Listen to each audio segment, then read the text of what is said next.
Et si je vous disais que tout ce qui vous semble compliqué avec l'IA, les algorithmes, les données, les réseaux de neurones, peut en fait se comprendre très simplement, comme si on en discutait autour d'un café? Dans les prochaines minutes, je vais vous donner la carte complète pour comprendre l'IA, de zéro à héros. Prêt? C'est parti! Notre voyage se fera en 5 étapes clés. D'abord, on va ouvrir la boîte à outils de base. Ensuite, on découvrira les compétences essentielles. Puis, on apprendra à la machine à réfléchir, on explorera les IA avancées, et enfin, on verra comment devenir un bon parent pour notre IA. Tout bon chef a besoin de ses couteaux. En IA, nos outils s'appellent Python, Panda et NumPy. D'abord, Python, notre langage. Une variable, c'est juste une étiquette sur une boîte. Âge égale 30. Facile. Une liste, c'est une étagère pour ranger nos boîtes en ordre. Ensuite, il y a Pandas. Imaginez un super tableau Excel qu'on contrôle par le code. Parfait pour trier des milliers de données en un clin d'œil. Et enfin, NumPy, notre super calculatrice. Quand on a des milliers de calculs à faire, NumPy les exécute à la vitesse de l'éclair. Maintenant, les concepts. Pas de panique, les maths pour l'IA, c'est très visuel. L'algèbre est linéaire, c'est simplement comment l'IA organise les infos dans un grand tableau. Et le calcul, c'est comment l'IA apprend.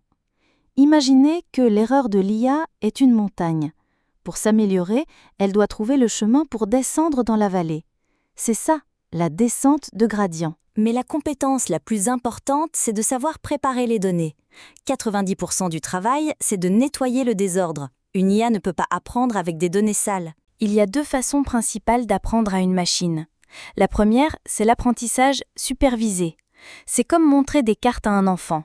Ça, c'est un chat. On donne les exemples et les réponses. La deuxième, c'est l'apprentissage non supervisé. Là, on lui donne une tonne de données en vrac et on lui dit « trouve des groupes intéressants ».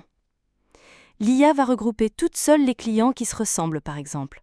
Attention au piège, le surapprentissage. C'est quand l'IA apprend par cœur les exemples, mais nul sur de nouvelles données. Elle n'a pas compris la leçon, elle a juste triché. Petite question pour vous.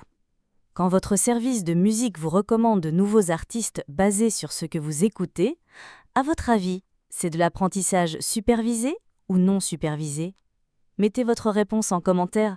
Passons au moteur des IA modernes, les réseaux de neurones. Pensez-y comme un cerveau. La première couche de neurones apprend des choses simples, comme des lignes. La couche suivante combine ces lignes pour faire des formes plus complexes, un œil, une oreille. Et la dernière couche assemble tout pour reconnaître le chat en entier. Pour reconnaître les images, on utilise une IA spéciale, un CNN, qui balaie l'image avec des filtres pour trouver les textures et les formes, un peu comme le ferait notre œil. Pour vos projets, voici une super astuce, le transfer learning. Pas besoin de tout construire. On prend une IA surpuissante déjà entraînée par Google ou Meta et on l'adapte juste un peu pour nos besoins. C'est rapide et super efficace. Et quand l'IA doit lire du texte, on transforme les mots en chiffres pour qu'elle puisse les comprendre et dire, par exemple, si un commentaire est positif ou négatif. Enfin, être un bon parent pour son IA. Si vos données sont biaisées, votre IA le sera aussi. Si vous l'entraînez avec des données où seuls les hommes sont directeurs, elle apprendra ce préjugé. C'est notre rôle de vérifier et corriger ça. Et voilà, vous avez la carte complète. On a vu les outils comme Python, les concepts comme la descente de gradient, les types d'apprentissage, la magie des réseaux de neurones et l'importance d'une IA responsable. Le monde de l'IA change chaque semaine, donc la compétence la plus importante est de rester curieux. Si cette vue d'ensemble vous a plu et que vous voulez plonger plus en détail dans chacun de ces modules, abonnez-vous et activez les notifications car c'est exactement ce que nous allons faire dans les prochaines vidéos. Merci d'avoir regardé et à très bientôt.